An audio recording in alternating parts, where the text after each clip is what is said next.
दुर्जन, विराट हमारे रास्ते की रुकावट बनता जा रहा है। वो सिर्फ तुम्हारे कारण राज दरबार तक पहुंचा। उसे महाराज तक पहुंचाने वाले भी तुम हो, क्योंकि तुम उसे नगर में प्रवेश करने से नहीं रोक सके, और तुम्हारे कारण विराट इस नगर का नगर प्रमुख बना। विराट का नगर प्रमुख बनना काल भैरव की एक ऐसी हार है जिसके पीछे भी तुम हो। तुम। हमने विराट के चारों तरफ जाल कस दिया है सेनापति जी। दुर्जन, इससे पहले कि तुम अपने जाल में खुद फंस जाओ, विराट के चारों ओर अपने सिपाहियों की चौकसी बढ़ा दो। दिन रात उस पर निगरानी रखो। राजमहल के भीतर चप्पे चप्पे पर एक ऐसा जाल बिछा दो, विराट उसमें मछली की तरह फंस कर जाए। मुझे हर हाल में विराट चाहिए दुर्जन, विराट।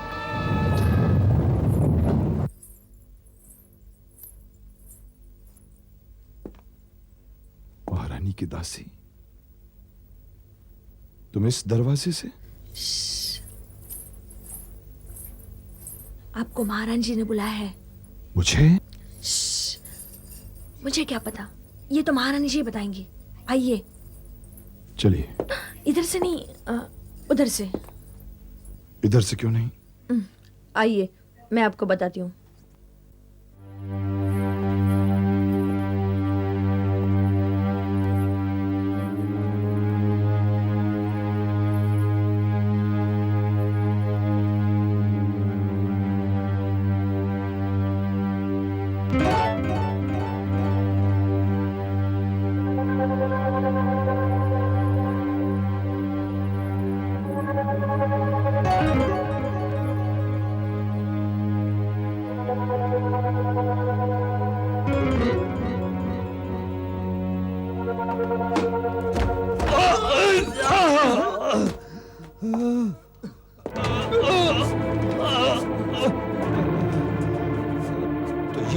हमारी सुरक्षा की सच्चाई। जब अंग रक्षक भी दरवाजे पर कान लगाने लगे तो उनके सर काट देने पड़ते हैं। क्या सुनने की कोशिश कर रहे थे तुम लोग? नहीं नगर प्रमुख, हम कुछ नहीं सुन रहे थे। कुछ नहीं सुन रहे थे? तो तुम लोग कुछ नहीं सुनना चाहते। तुम कुछ नहीं सुनना चाहते तो इस काल कोठरी में बैठकर मेरा इंतजार करो।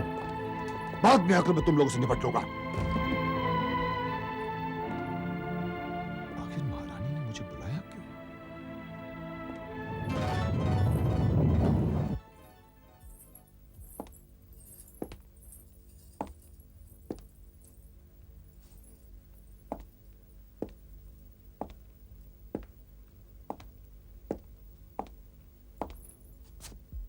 प्रणाम महारानी जी। हमने तुम्हें इसलिए बुलाया है नगर प्रमुख कि हम तुमसे मिलना चाहते थे। तुम्हारे नगर प्रमुख बनने के बाद हमने सोचा कि तुम हमसे मिलने जरूर आओगे, पर लगता है तुम्हें अपनी महारानी से मिलने की कोई चिंता नहीं है। ऐसी कोई बात नहीं है महारानी जी। आपसे मिलने की कई बार हिम्मत जुटाई, किंतु हर बार ये सोच कर रह गया कि मुझसे मिलना आपको अच्छा लगेगा भी या नहीं। अपने नगर प्रमुख से मिलना हमें अच्छा नहीं लगेगा।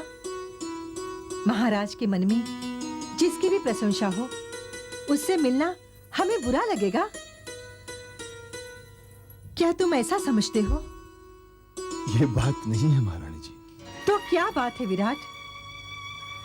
मैं जानती हूँ तुम्हारे मन में हमारे लिए कोई अवज्ञा नहीं है, फिर भी तुमने हमसे मिलना उचित नहीं समझा।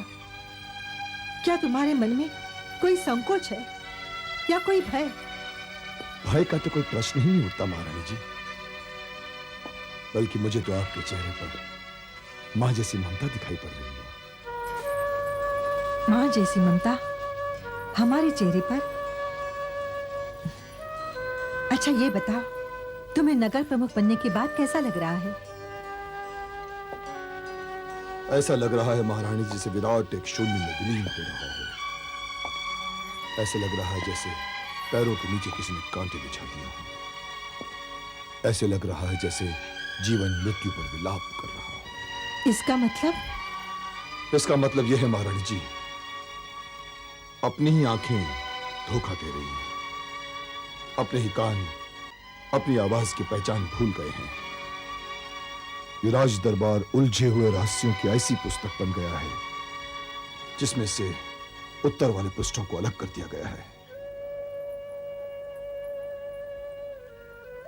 इस महल में षड्यंत्र की दुर्गंध के अलावा कोई सुगंध नहीं, अविश्वास की धुंध के अलावा कोई रोशनी नहीं।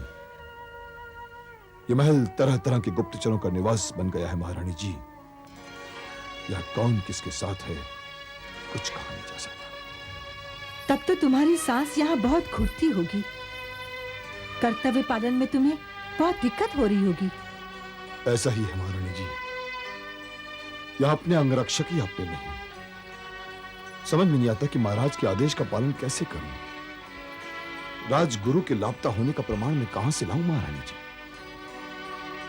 तुम्हारी बातें सुनकर हमें पूरा विश्वास हो गया है विराट कि महाराज ने तुम्हें नगर प्रमुख बनाकर कोई गलत निर्णय नहीं किया है। संदेह की काली छायों के बीच तुमने जिस तरह और जितने कम समय में पूरी स्थिति को समझा है, यह हमारे लिए प्रसन्नता की बात है विराट। अपनों के होते जब कोई अकेला हो जाता है तब विश्वास ही नहीं, भविष्य की आस्थाएं खंडित हो जाती हैं। कितना बड़ा दुर्भाग्य है कि हमारे अपने भाई काल भैरव के सेनापति होते हुए भी हमारी प्रजा का विश्वास हम खोते जा रहे हैं। प्रजा का विश्वास बचाने के लिए विराट अपनी जान पर भी खेल सकता है महारानी जी। विराट ने सब कुछ सीखा है मगर पीठ पर वार करना नहीं सीखा। किंतु राजमहल में अपनी परछाई भी अपनी नहीं लगती महारानी जी। अगर विश्वास करूं तो किस पर विश्वास करूं? विराट, सबसे पहले तुम महाराज पर विश्वास करो और उसके बाद तुम हम पर विश्वास कर सकते हो। तुम्हें जो भी दुख हो, जो भी संदेह हो, तुम हमसे कहो, हम तुम्हारा हर दुख दूर करेंगे। तो फिर सबसे पहले मुझे 4 विश्वास पात्र अंगरक्षक चाहिए महारानी जी, जिस पर आंख बंद करके विश्वास किया जा सके। मिल जाएंगे। और कुछ? आरंभ के लिए इतना ही बहुत है महारानी जी। आगे कभी कोई कमी खली तो आपके पास पहुंच जाऊंगा महारानी जी। तुम्हारे लिए हमारे दरवाजे हर समय खुले रहेंगे विराट। बस इतना ध्यान रखना, जब भी तुम हमसे मिलने आओगे उसी गुप्त मार्ग से आओगे जहां से तारादासी तुम्हें यहाँ लेकर आई है। राजमहल के दूसरे रास्तों पर हमें कोई विश्वास नहीं है। आपके हर आदेश का पालन किया जाएगा महारानी जी। तो फिर एक आदेश और भी है विराट। हमारे बीच जो भी बातचीत होगी उसकी चर्चा तुम किसी और से नहीं करोगे, महाराज से भी नहीं। महाराज से भी नहीं? हाँ विराट, महाराज नाहक परेशान होंगे। इसके अलावा दूसरे कान तक पहुंची हुई बात राज्य की सीमाएं लांघ सकती हैं। जो आज्ञा महारानी जी।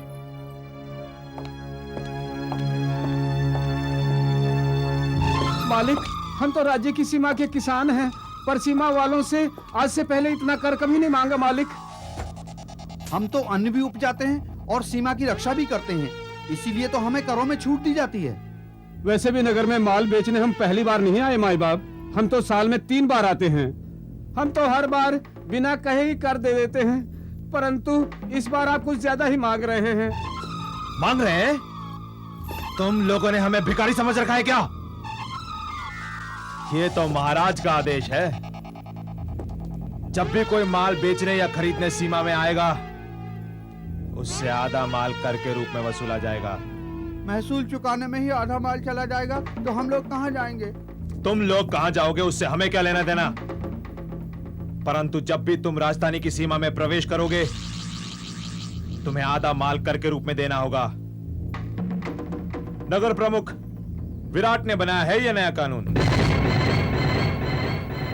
विराट तो हम लोगों के बीच में से निकलकर सीधा राज दरबार पहुंचा है। वो हम लोगों के लिए कभी ऐसा नहीं कर सकता, कभी नहीं। राज दरबार पहुंचने के बाद कोई किसी का नहीं है, और कान खोल कर सुन लो तुम लोग सब, अब विराट भी तुम्हारा नहीं है। अभी तो आरंभ है, आगे चलकर देखो विराट क्या क्या करता है। जो कर ना दे उसका सारा माल उतार दो, और जो विरोध करे उसकी गर्दन उतार दो। खड़े क्या हो? उतारो माल।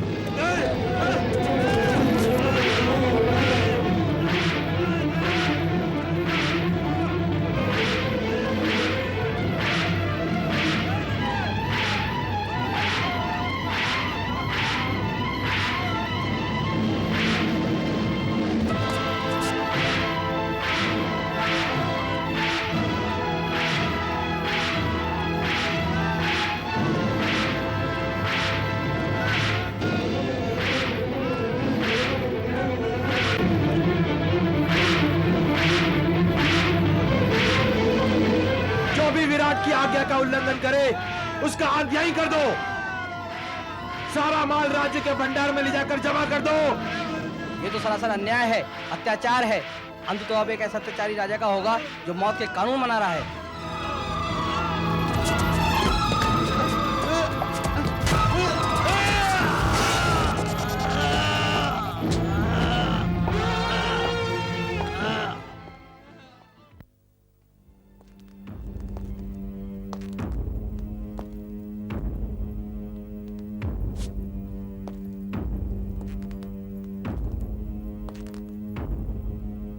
विराट अभी तक आया क्यों नहीं? वो आखिर है कहां?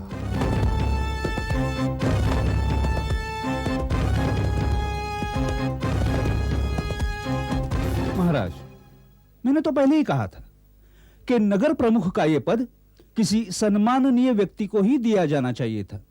हाँ, इस पद का दायित्व किसी जंगली को तो नहीं दिया जा सकता। इस पद के लिए किसी बुद्धिमान और क्षमतावान व्यक्ति की ही जरूरत थी। विराट तो सुनने में आया महाराज अपने कबीले के नियमों से भली भांति वाकिफ नहीं है। महामंत्री बिल्कुल ठीक कह रहे हैं महाराज। किंतु विराट है कहां?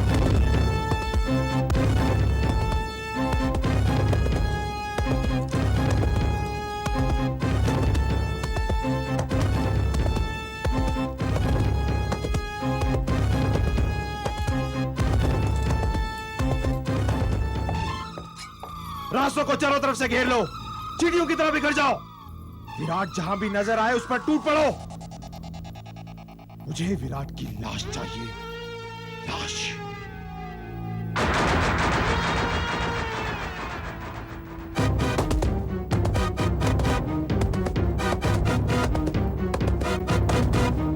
क्षमा चाहता हूं महाराज, किंतु मुझे ऐसा लगता है कि यदि साधारण और जंगली कबीलों के लोग राज्य के सम्मानित पदों पर नियुक्त किए जाने लगेंगे तो राज दरबार को उनकी इसी तरह व्यर्थ प्रतीक्षा करनी पड़ेगी। हाँ महाराज, और दरबार की सभ्यता से अनभिज्ञ विराट जैसे दो चार लोग अगर हमारे दरबार में आ जाए तो मुझे तो लगता है कि दरबार लगाने के लिए हमें पूरा दरबार लेके जंगल जाना पड़ेगा। मुझे तो लगता है महाराज, जंगली और असभ्य विराट का और इंतजार करना समूचे दरबार का अपमान है। हाँ मंत्री जी, जंगली और सभ्य इंसान में क्या अंतर है हम अच्छी तरह जानते हैं, लेकिन यह भी संभव है कि नगर प्रमुख किसी महत्वपूर्ण कार्य में व्यस्त हो। हाँ, हो सकता है, लेकिन महाराज ये भी तो हो सकता है कि वो शिकार खेलने जंगल चले गए हो। और शिकार महाराज हमारे माननीय नगर प्रमुख का पुराना शौक है।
मेरा सुझाव है महाराज, तुरंत पता लगाने के लिए हमें एक विशेष दूत नगर प्रमुख के गांव रवाना कर देना चाहिए। विराट यहाँ है महाराज।